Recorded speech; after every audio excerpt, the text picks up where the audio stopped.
Hello students, welcome to online classes. So student, today we are going to discuss the relation between drift velocity and current. तो current और drift velocity के बीच में क्या relation है? क्या अगर एक इलेक्ट्रॉन की ड्रिफ्ट वेलोसिटी ज़्यादा है तो क्या करंट इंक्रीजिंग ऑर्डर का ही होगा, या ड्रिफ्ट वेलोसिटी की वैल्यू अगर ज़्यादा होती है तो करंट कम हो जाता है, या ड्रिफ्ट वेलोसिटी पर डिपेंड नहीं करता करंट की वैल्यू? ये हमें आइडेंटिफाई करना है इस पर्टिकुलर डेरिवेशन के अंदर, ठीक है। तो इट्स अ रिलेशन, तो यहाँ पर हमें एक रिलेशन प्रूव करना है, और इस रिलेशन को प्रूव करने के लिए हमने सबसे पहले क्या किया है कि एक डायग्राम ड्रॉ किया है जिसमें एक कंडक्टर है पी क्यू, ठीक है, और इस पी क्यू कंडक्टर को हमने कनेक्ट किया है एक सेल से, ठीक है। तो P is connected to the positive terminal of the cell while Q is connected to the negative terminal of the cell. The potential of the cell is small v, ठीक है। तो पोटेंशियल जो है वो इस वक्त कितना है, स्मॉल v है। Current I is flowing from positive terminal to the negative terminal, ठीक है। तो ये हमारा कन्वेंशनल करंट है। And electric field always flows from high potential to low potential, positive to negative की तरफ फ्लो करेगा, तो इसकी डायरेक्शन ये हो जाएगी। तो drift velocity we already know that electron will start to drift towards P direction, P की तरफ मूव करना शुरू करेगा। तो एक इलेक्ट्रॉन की हमने डायरेक्शन यहाँ पे बना दिया है विच इज वी डी, ठीक है। तो ये तो हमारा एक पूरा ऑलरेडी हम पहले भी यही सेम डायग्राम कई बार कर चुके हैं। अब इसी डायग्राम की हेल्प से हम यहाँ पर ड्रिफ्ट वेलोसिटी और करंट के बीच में रिलेशन फाइंड आउट करेंगे, ठीक है। चलिए देखते हैं। तो इसमें कुछ चीज़ें हमने अज्यूम करी हैं, जैसे कि लेट स्मॉल एन क्या बताएगा, number of electrons per unit volume of conductor, ठीक है। यानी यूनिट वॉल्यूम, यूनिट वॉल्यूम का मतलब है कि 1 मीटर क्यूब में कितने इलेक्ट्रॉन हैं, 1 मीटर क्यूब में, ठीक है। पर यूनिट वॉल्यूम का मतलब है 1 metre cube.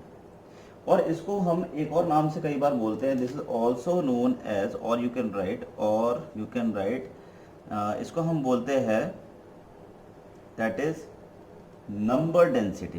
We can also write number density, ठीक है। एक ही मतलब, आप number of electrons per unit volume बोल लीजिए, या फिर आप इसे नंबर डेंसिटी बोल लीजिए, बात एक ही है। वेयर कैपिटल एन जो है वो रिप्रेजेंट करता है, capital N will represent the number of electrons in a conductor, and small L जो है वो लेंथ ऑफ द कंडक्टर है, पी क्यू की जो लेंथ है वो ये है, ठीक है। तो अगर स्टूडेंट मैं ये बोलता हूँ कि करंट फ्लोइंग, क्योंकि करंट निकालना है हमें, अल्टीमेटली करंट और ड्रिफ्ट वेलोसिटी का रिलेशन फाइंड आउट करना है, तो सबसे पहले तो हम यहाँ पे करेंगे कि अगर मैं ये कहता हूँ कि what is the current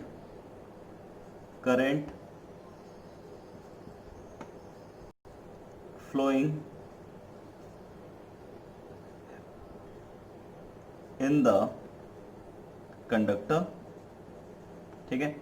so current flowing in the conductor, तो करंट का फॉर्मूला क्या होता है, current is equals to that is charge upon time, ठीक है। Current is charge upon time, so let's say this is equation number 1, we can write equation number 1। तो अब अगर मुझे करंट निकालना है तो मुझे चार्ज चाहिए और टाइम चाहिए। तो let's find out first charge की वैल्यू फाइंड आउट करते हैं कि इस, क्योंकि देखिए कंडक्टर की बात कर रहा हूं तो सब कुछ कंडक्टर के ऊपर ही देखना है, यानी चार्ज किसका चार्ज चाहिए मुझे, कंडक्टर का, यानी कंडक्टर के अंदर कितना चार्ज होगा, ठीक है। तो देखिए कैसे करेंगे। तो सबसे पहले तो अगर मैं ये कहता हूं कि volume of the conductor, if I right volume of the conductor, volume of the conductor, ठीक है। तो वॉल्यूम ऑफ द कंडक्टर हो जाएगा मेरे पास which is V is equals to, volume is equals to, ठीक है। तो वॉल्यूम हो जाएगा मेरे पास area multiply by length.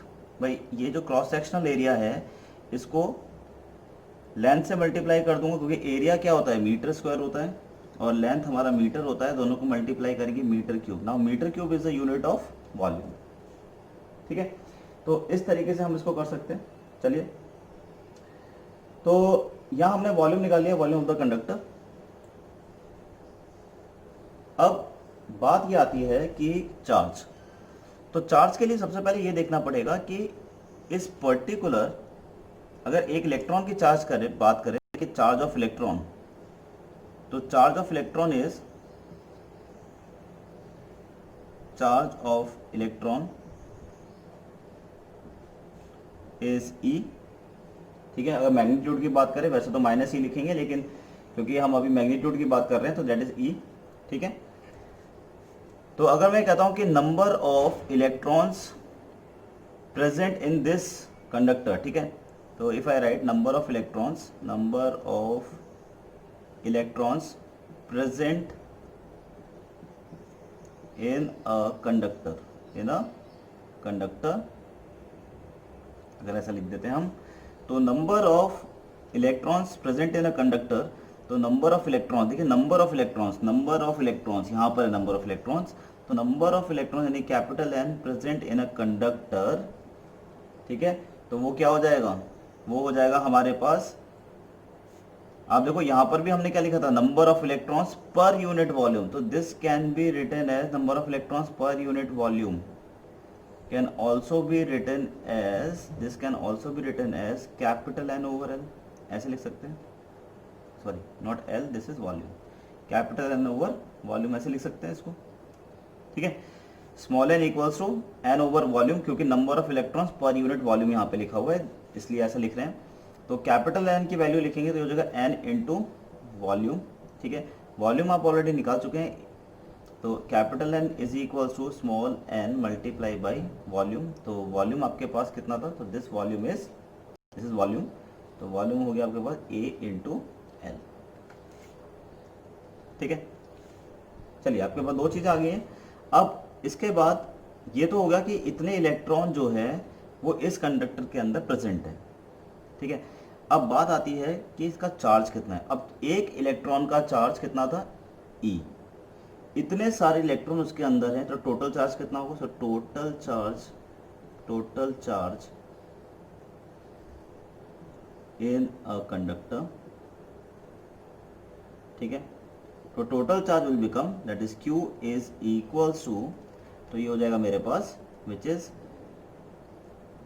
Total charge कितना हो जाएगा, that is capital N multiply by small e by total number of electron multiply by charge of electron कर देंगे, तो हमारे पास total charge of the conductor आ जाएगा। तो this is your total charge of the conductor is equals to n की value यहाँ से डाल देते हैं, तो ये हो जाएगा मेरे पास, यू कैन राइट n, ठीक है, तो ये n a l और ये हो जाएगा मेरे पास E, ठीक है। और I can write Q is equals to L E, ठीक है, N एंड कैपिटल A, ठीक है। तो ये हमारे पास टोटल चार्ज आ गया, this is the total charge, and let's say ये हमारे पास वैल्यूज आ गई हैं, ठीक है। तो याद रखने के लिए आप ये कैसे लीना, ठीक है, तो ये आपके पास क्या आ गया, दैट इज लीना, ऐसे याद कर सकते हैं। ये याद करने के कुछ मेथड्स हैं, तो पहले लीना है, फिर इसके बाद एंड में जो आंसर आएगा वो वीना बन जाएगा। तो आप ये कह सकते हैं कि अगर आपको याद नहीं आ रहा हो कि फॉर्मूला क्या था, तो आप ऐसे याद करिए कि पहले इस पर्टिकुलर डेरिवेशन के अंदर लीना आएगी और फिर इसके बाद वीना आएगी, ठीक है। अब निकालते हैं कि किस तरीके से वीना इस पर्टिकुलर डेरिवेशन में आते हैं।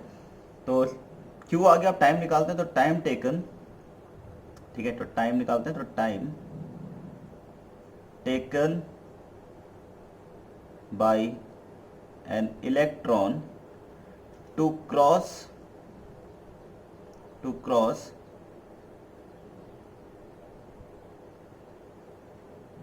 द कंडक्टर को क्रॉस करने के लिए उसे कितना टाइम लगेगा, तो टाइम का फॉर्मूला होता है डिस्टेंस अपॉन स्पीड। तो टाइम डिस्टेंस कितना था कंडक्टर को क्रॉस करने के लिए, L, और उसकी स्पीड कितनी थी अंदर, which is VD, drift velocity, ठीक है। अब Q भी आ गया आपके पास, T भी आ गया है, फटाफट से वैल्यू पुट कर देते हैं। तो वैल्यू जब मैं पुट करूंगा तो इक्वेशन, तो putting above values in equation 1, putting above values in equation 1, ठीक है। तो Q और T की वैल्यू हम इक्वेशन 1 में डालेंगे, then I will get I is equals to LENA which is लीना डिवाइडेड बाई T हमारे पास था L अपॉन VD, ठीक है। तो L से L cancel, so finally I get I is equals to VD, ठीक है, ENA, ठीक है। सो दिस इज वीना, ठीक है। So Vd is drift velocity, E is charge of electron, small n is number density and A is area of cross section of conductor. तो conductor का area cross section है, तो इतना current flow करेगा. तो ये बात तो यहाँ पे साफ नजर आ रही है कि I is directly proportional to Vd, यानी कि अगर किसी इलेक्ट्रॉन का ड्रिफ्ट वेलोसिटी ज़्यादा होगा तो उसके अंदर करंट का फ्लो भी ज़्यादा होगा. ओके, तो बहुत इजी है. ठीक है, तो याद रखिएगा कि यहाँ पर हमने क्या निकाल लिया है, वीना हमने फाइंड आउट कर लिया है. तो यहाँ पर हमारे पास क्या था, लीना, और यहाँ हमने निकाला है दैट इज़ वीना. ठीक है, फॉर्मूला याद करने के तरीके हैं ये, इन तरीकों को जरूर एम्प्लॉय करना चाहिए जब हम पढ़ते हैं, क्योंकि बहुत सारे फॉर्मूले होते हैं फिजिक्स के अंदर, और इनको याद करने के लिए ये सारे मेथड्स हैं, छोटे छोटे मेथड्स हैं, इनको एम्प्लॉय करना ज़रूरी है. So please note down. Thank you.